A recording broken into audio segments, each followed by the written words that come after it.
ನನ್ನ ಹೆಸರು T R Patil ಅಂತಮ್ಮ. ನಾನು ದೇವದುರ್ಗ ತಾಲೂಕಿನವನು. ನಾನು ಸುಮಾರು ಈಗ ನನಗೆ 87 ವರ್ಷ. ನನಗೆ ಮೊದಲೇ ಕಣ್ಣು ಆಪ್ರೇಷನ್ ಮಾಡಿ 12 ವರ್ಷ ಆಯಿತು.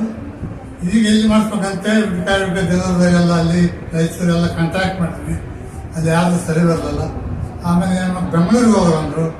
ಬೆಂಗಳೂರಲ್ಲಿ ಭಾಳ ದೂರ ಆಯ್ತು ನಮ್ಗೆ ಅಂತೇಳಿ ಅನ್ಕೊಳ್ಳೋದ್ರೊಳಗೆ ನಮ್ಗೆ ಯಾರೋ ಪರಿಚಯದವರು ಮಳೆ ಡಾಕ್ಟರು ಎಲ್ಲಿ ಹೋಗ್ಬೇಡ ಯಾದಗಿರಿಗೆ ಹೋಗು, ಮೀನಾಕ್ಷಿ ಹಾಸ್ಪಿಟ್ಲ್ ಅಂತ ಅದ ಪ್ರೈವೇಟ್ ಡಾಕ್ಟರ್ ಇದ್ದಾರೆ, ಅವ್ರ ಹತ್ರ ಹೋಗು ಅಂತ ಹೇಳಿದ್ರು.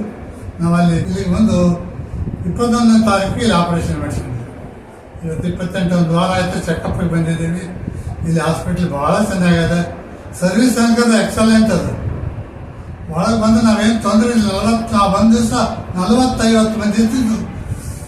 ನಾವು ಏನೂ ತೊಂದರೆ ಇಲ್ಲ. ಒಬ್ರು ಬರ್ತಾರೆ ಡ್ಯೂಟಿ ಕೆಲಸ ಮಾಡೋರು. ಒಂದು ಕೆಲಸ ಒಂದು ಸೆಕ್ಷನ್ ಆದರೆ ಇನ್ನೊಂದು ಸೆಕ್ಷನ್ ಕರ್ಕೊಂಡು ಬರ್ತಾರೆ, ಒಂದು ಸೆಕ್ಷನ್ ಆದರೆ ಇನ್ನೊಂದು ಸೆಕ್ಷನ್ ಪೂರ್ತಿ ಮೇಲೆ ಮತ್ತೆ ಆಗ್ತಾ ಕರ್ಕೊಂಡು ಬಿಡ್ತಾರೆ. ಇಷ್ಟು ವ್ಯವಸ್ಥೆ ಅದ. ಡಾಕ್ಟ್ರ್ ಬಗ್ಗೆ ಹೇಳ್ಬೇಕಾದ್ರೆ ಭಾಳ ಎಷ್ಟು ಹೇಳಿದ್ರೆ ಕಡಿಮೆ ರೀ ಅವ್ರ ಸರ್ವಿಸ್ ಆಗಲಿ. ಅವ್ರು ಇಷ್ಟು ಸಿಂಪಲ್ ಅಂತಾರೆ, ಅಷ್ಟೇ ಸರ್ವಿಸ್ ಭಾಳ ಫಾಸ್ಟ್. ಒಳ್ಳೆ ಯಾವುದೂ ತೊಂದರೆ ಇಲ್ಲ, ಯಾವುದೇ ಕರಿಕಿಲ್ಲ. ಜನ ನೆನೆಸ್ತಾರೆ ಮಾಡಿಸ್ಕೊಂಡು. ನಮ್ಮದು ಚಲೋ ಆಗಿದೆ. ಈಗ ಕಾಣೋದು ದೃಷ್ಟಿಗಿಷ್ಟು ನೋಡೋಕೆ ಯಾವುದೂ ಏನೂ ತೊಂದರೆ ಇಲ್ಲ. ಸ್ವಲ್ಪ ಕ್ಲಾಸಾಗಿ ಕಾಣ್ತದೆ.